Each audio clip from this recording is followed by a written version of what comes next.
चलो आज सीखते हैं सिंपल सूट की कटिंग। तो ये रहा मेरा सूट फैब्रिक और इसे मैंने 4 फोल्ड करके नाप लिया है। मेरा सबसे वाइडर एरिया हिप्स हैं तो जो कि 40 है, तो मैंने इसे 10 + 2 12 इंच करके 4 फोल्ड कर लिया है। फोल्डेड एरिया मेरी तरफ है और अनफोल्ड एरिया दूसरी तरफ है, जिस तरफ मुझे निशान लगाने हैं फिटिंग के। तो ये मेरा मेज़रमेंट है 36, 32, 40। 36 मेरी बस्ट है, 32 मेरी वेस्ट है और 40 मेरे हिप्स हैं। तो हमें वाइडर एरिया के हिसाब से फोल्ड लेने होते हैं। तो ये मैं तीरा लगा रही हूँ, तीरे के निशान। तो तीरा अगर आपको फिटिंग बहुत ज़्यादा पसंद है, तो आप 6.5 लगाइए, वरना 7 लगाइए। जहाँ तीरे का निशान लगाया है वहाँ से आधा इंच नीचे मैंने एक निशान लगा दिया है, क्योंकि हमारे शोल्डर स्लाइडेड होते हैं, इसलिए वहाँ से आधा इंच नीचे निशान लगाया है। ये 3 इंच गले का निशान लगाकर, जहाँ 3 इंच गले का निशान लगाया है वहाँ से जहाँ मैंने शोल्डर स्लोप लगाया है वहाँ पर सीधी लाइन खींच दी है मैंने, मतलब कि ये स्लोप बन गया है। अब जहाँ हमने निचला साइन लगाया है तीरे से शोल्डर का, तो वहाँ से लेकर हम 7 इंच नाप लेंगे। अगर आपको टाइट पहनना पसंद है तो आप 6.5 लगा सकते हैं या 6 लगा सकते हैं, लेकिन अगर आपको सही पसंद है, ना लूज ना टाइट, तो आप 7 इंच शोल्डर लगाइए। ये स्टैंडर्ड मेज़रमेंट्स हैं दोनों। तो इधर से भी मैंने 7 इंच लगा के एक ब्लॉक बना दिया ताकि हम इसे सीधा कर सकें। तो शोल्डर से तीरे से शोल्डर तक सीधी लाइन और फिर इस लाइन को मैंने एक्सटेंड कर दिया है। यहाँ पर हम अपनी बस्ट की मेज़रमेंट लगाएंगे। तो मैं अपनी कमर की मेज़रमेंट 13.5 पर लगाती हूँ। ये स्टैंडर्ड है क्योंकि मेरी हाइट 5 फुट 4 इंच है। तो 5 फुट 4 इंच के हिसाब से 13.5 पर मेरी कमर बिल्कुल सही है। और अगर आपकी इससे ज़्यादा लंबाई है तो आप 14 पर रख लीजिए। अगर इससे भी ज़्यादा है, जैसे 5 फुट 9 इंच, तो आप 15 या 16 इंच पर अपनी कमर लगाइए। और हिप मैं 22 पर लगाती हूँ, क्योंकि मुझे ज़्यादा ऊँचे हिप चाक पसंद नहीं है, इसीलिए मैं 22 पे लगाती हूँ।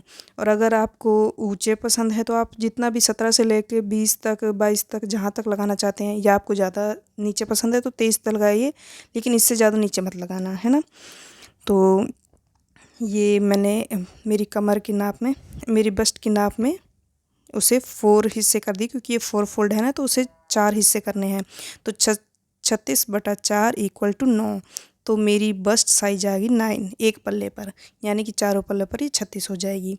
और मैंने इसमें लूजिंग 1 इंच रखी है, जो सिलाई में आ जाएगी, है ना। जैसे हमें टाइट आ रहा है तो थोड़ा सा लूज करने के लिए तो हम कपड़ा छोड़ते हैं 1.5 इंच। मैं 1.5 इंच छोड़ती हूँ, कोई 2 इंच छोड़ते हैं, मैं 1.5 छोड़ती हूँ ना।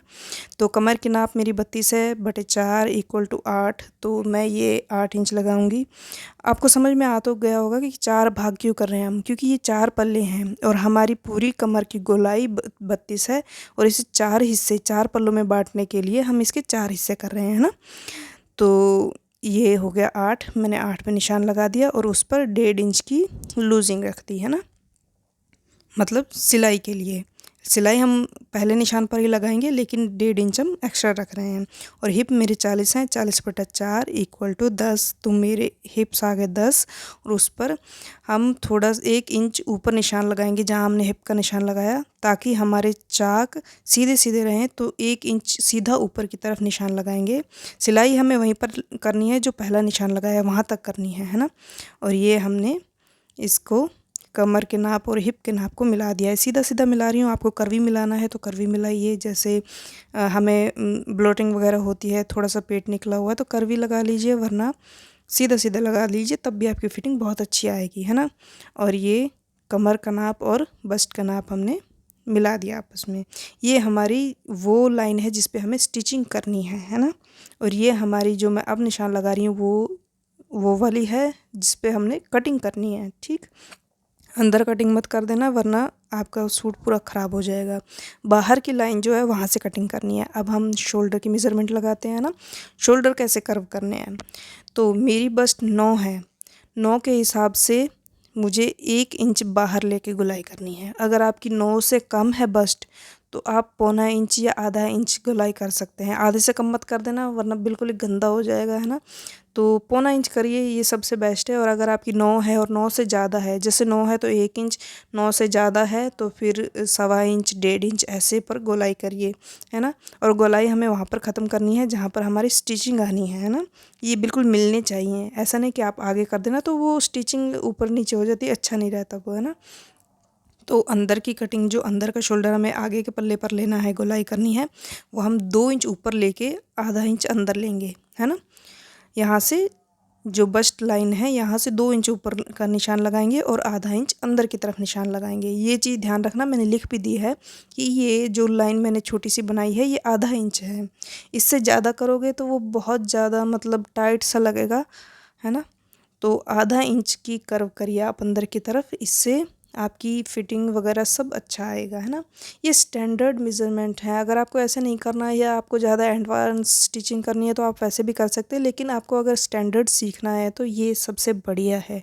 ये जो मैंने मेज़रमेंट्स बताई हैं ये सबसे बढ़िया हैं।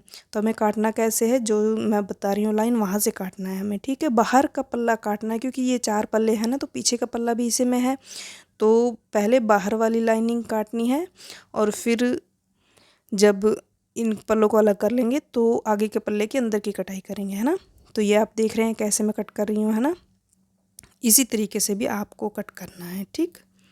ये बाहर का मैंने शोल्डर कट किया है ना, शोल्डर जो जिसे कहते हैं हम शोल्डर होल, है ना, वो कट के ये ऐसे आपको कट करना है, स्लोप भी कट कर देना है ना। और ये मैं सेंटर की कट लगा रही हूँ जिससे हमें पता रहे कि नेक की सेंटर कहाँ पर है। ये मैंने बीच का पल्ला यानी कि पीछे का पल्ला हटा दिया है और फ्रंट के पल्ले को, फ्रंट साइड को दोबारा सेट करके मैं ये शोल्डर की कटिंग फिर से कर रही हूँ, है ना। ऐसा नहीं है कि आप दोनों एक साथ काट दो या फिर ये भूल जाओ काटना, ये भी काटो, क्योंकि तभी हमारी स्टिचिंग सही आएगी, है ना। ये मैं काट रही हूँ बिल्कुल लाइन के ऊपर ऊपर से, ठीक। तो ये हमारी कटिंग हो गई दोनों पल्ले की।